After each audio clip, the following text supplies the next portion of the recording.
The explosions were spectacular. Our cameras caught the colorful flames and thick smoke billowing from the sidewalk grates here on King Street yesterday evening. This stretch of the financial district remained shut down 24 hours after a hydro vault exploded underground.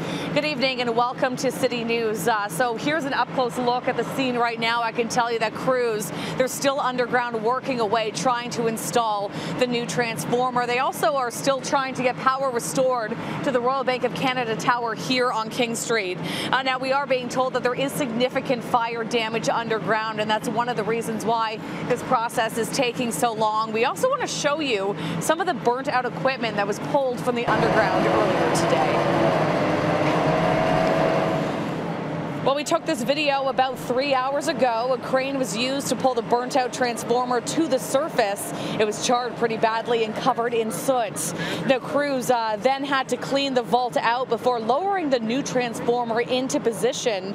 Toronto Hydro is no longer suggesting that flooding from rainwater is the cause of this and says it's likely some sort of equipment malfunction.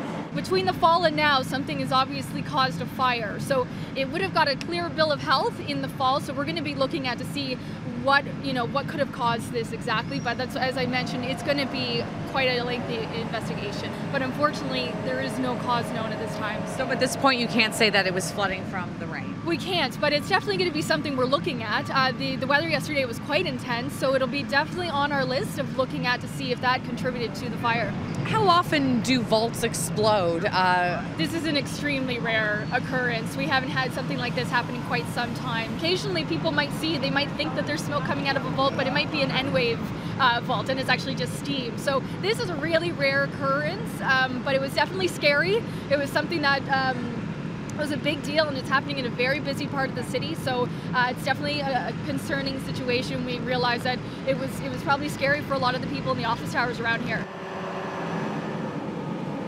Well, we've also learned there are 1,100 of these underground vaults in Toronto. Most are located in the downtown core, but some go as far as north as Yonge and Lawrence. We are also learning the age of the equipment involved in yesterday's fire is 17 years old. Hydro tells me, depending on the condition, equipment is usually replaced between 25 and 50 years. As for yesterday's rainfall totals, Adam Stiles says that we have seen much heavier downpours in this area before. Yesterday, just 41.3 millimeters of rain had fallen. Now, again, I want to show you a look at the scene. So this crane here is being used to pull the old burnt out equipment from the underground and to lower new equipment in. And again, we have learned that a second transformer now has to be replaced. Now, Toronto Fire remains on scene. They're also monitoring the situation. At one point today, there was a smell, and they thought maybe some natural gas was leaking, but it turned out that was not the case. So the work here underground continued. As for when all of this will reopen, it's still unclear.